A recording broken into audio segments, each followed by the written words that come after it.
Hello folks, my name is Mark. This is Why I Hate the World. How you guys doing? So we got the Mueller report about a week ago, and I haven't really made a video yet. I always like to give it a little while to kind of see what's happening, read up a little bit, and then also see if any other, developments in the story are going to come out, because there's nothing like making a video and then having a major event happen the next day, which completely invalidates your video. Not like that's happened to me or anything, but anyway, it pretty much validates everything that we on the left have been saying, that there really isn't any direct evidence of coordination between, Donald Trump and the Russian government. And it actually does say in there, it says that the Russian government actually did interfere in our election, right? But there just wasn't any direct coordination between the two, and hence no charges, right? But it also does say that Donald Trump cannot be exonerated from obstruction of justice charges, right? And it essentially what it was is that Robert Mueller said, we're going to follow the Department of Justice guidelines and not try to indict a sitting president, right? And pass that along. And so Bob Barr is the one that came out and made that decision for him and said, yeah, we're not charging anybody for obstruction of justice, right? And basically what it is that it passes the buck to Congress, right? It even says that in the report, the Constitution provides for a method for, addressing problems like this in the executive branch, and that's impeachment, right? And I just want to, the first thing that strikes me here is the defenses that we're getting, because it lists 10 separate instances of, where Donald Trump obstructed justice, basically. It lists these things out and then says that, we can't say that they actually are obstructing justice, but then, the message there is clear. This is how Donald Trump obstructed justice. Here's 10 instances where he did it. So the first thing I wanted to comment on was basically the defense that we're getting from Republicans, For example, during his press conference, Bob Barr came out and basically said that Donald Trump did this because he was, frustrated, right? Frustrated at the investigation, and he didn't think it was legit and all this stuff, and that's why he tried to shut it down, right? Which, number one, that's irrelevant. Why is that a defense, right?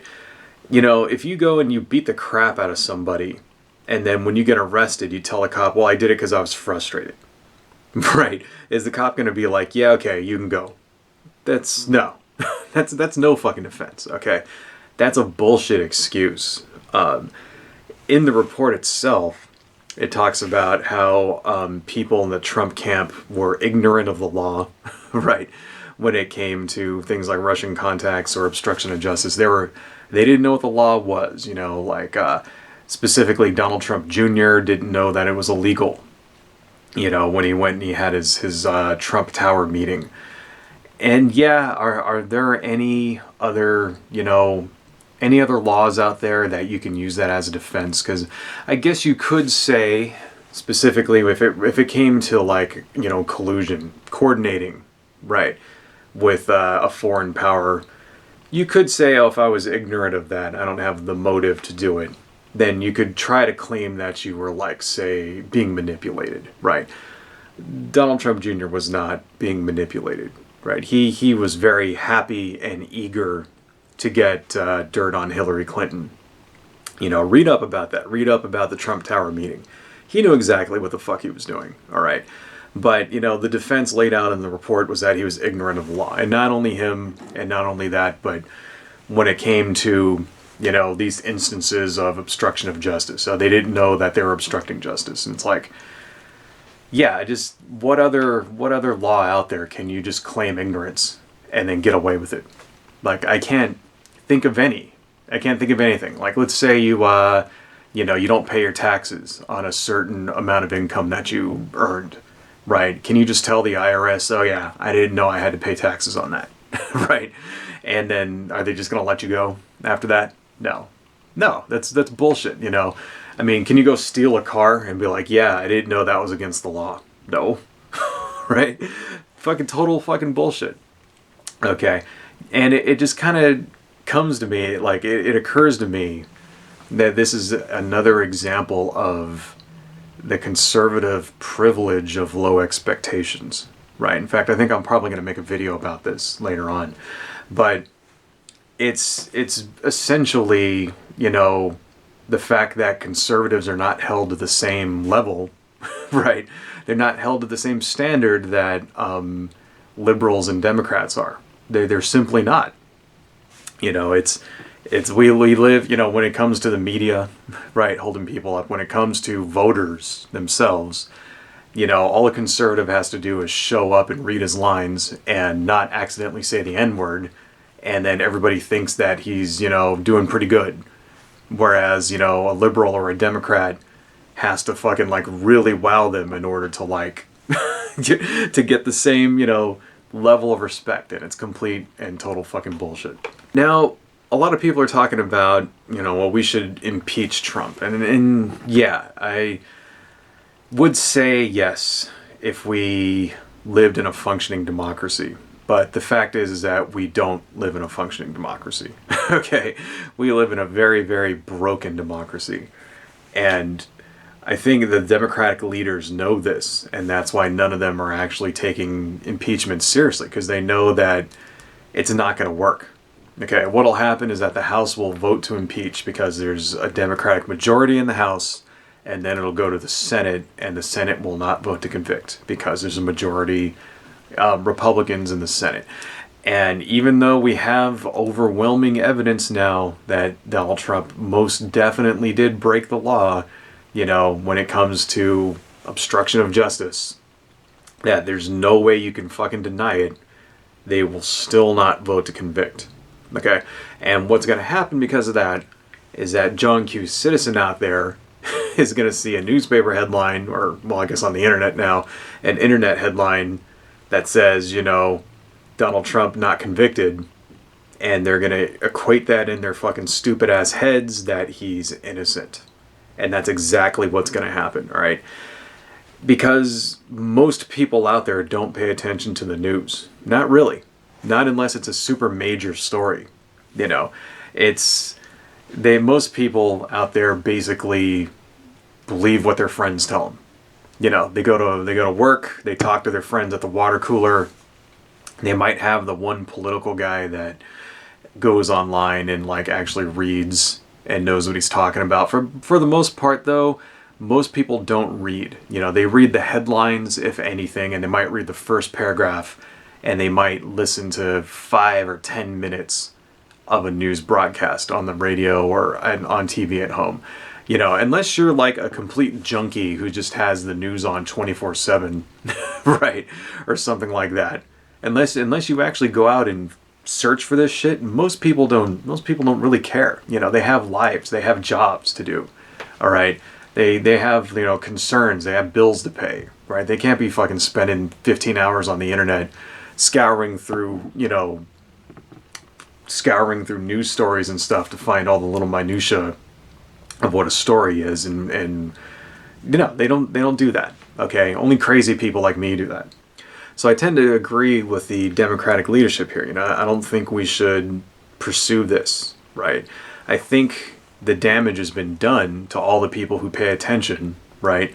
And we actually have some proof of that. You know, that Donald Trump's, you know, and the Republicans in general, all of their approval ratings are way down after this. You know, their attempt to spin this shit didn't really work that well. But even though it's down, it's still at like 37%. You know, basically tells me that his base, you know, they're still unshaken. Even this hasn't penetrated his base yet. And if you try to impeach with somebody with even, you know, a 37% approval rating, it's not going to work. It's not going to work. It's not going to work, and it would have to be in the single digits before this would even happen, before the Republicans will start turning on him. Okay, it has to be politically expedient for them. And at this point, it's simply not, because his followers, his base, they do not care. They don't care. They don't care. Look up the polling on this, right? The majority of them think it's all bullshit. They think it's a conspiracy. They think it's the liberal media controlled by Jews trying to take down Donald Trump and all that stuff. And you're not getting through to these people, right? And it's like, that's what I mean when I say we don't live in a functioning democracy. Right now, we live in a very hyper-partisan democracy right now. So yeah, I think as a matter of principle, he should be impeached. Okay, if we were going to hold the letter of the law, I think we should do it. And I think there's more than enough evidence for any functioning democracy to actually do it. I think if this were to happen even 20 years ago, 15 years ago even, his ass would have been gone, And I also think that if this were to happen to any other president, specifically a Democratic president, they also would have impeached him. I mean, just think if any of this that was outlined in the Mueller report, any of these items were to happen to Obama, what do you think they would do? Do you think people, like if we said, oh yeah, so Barack Obama tried to stop an investigation of himself because he was frustrated. Do you think for an instant people would buy that? Right? No, not even fucking close. Do you think, what if they said, okay, he was ignorant of the law and that's a defense? No, not even close, right? That's what I mean when I say that, that the Republicans have a privilege of low expectations, right? They can get away with shit that Democrats can't, right? And it's because of that I don't think we should impeach him. He'll get away with it. If we try to do it, he'll win. Okay, he will not get convicted because the Republicans in the Senate won't convict, right? Their base doesn't believe it in the first place. And then the average guy will think that it was some kind of power grab, and they'll be able to spin that in order to get a boost during the election. That's exactly what will happen. All right. So, I'm a pragmatist. Okay. And pragmatically, I want to remove Donald Trump from office. And I don't see this being a way to do it. The reason why I want to do that is because I think it's the best choice for the nation. I think every minute that he's in office is another minute where a seriously majorly bad disaster could occur. Right. And I mean, just think, what if there was a 9/11 kind of event right now, with him in charge? What do you think would happen? Okay. Do you think he'd be able to handle it? No, dude, we'd be fucked. We'd be screwed. The country would be screwed. We'd be like a chicken running around with no head on. Okay. And I'm praying to whatever God is out there that shit doesn't happen before we have an opportunity to get rid of his ass, right? And, if I thought for a second that impeaching him would actually remove him, I'd say do it. But I don't see any scenario where that comes out with him actually leaving office. No, I don't see that happening at all. And I think right now our best course of action is to keep it alive, right? To keep basically doing everything we can to stop him from instigating, from implementing any of his agenda. And then when the election rolls around, we get that momentum and people get pissed off enough to vote his ass out. Because I really, really think that we've got, the next election is ours to lose. There's going to be some pretty bad shit happening right around then when it comes to the economy and stuff like that. And, I really think that we're going to have to try hard in order to blow it in the next election. And this is one way in which we could blow it. So, this is the country we're talking about. Sometimes you got to make sacrifices in the short term for the long term health of the nation. As removing Donald Trump is definitely the best thing that we can do for the country. And I want to see it actually happen. I think if he gets elected again and another 4 years of this torment, right, that opens up the potential for very, very bad things to happen to us. I mean, holy fuck. We've been lucky that there hasn't been a disaster this far. Anyway, that's all I got, folks. Adios.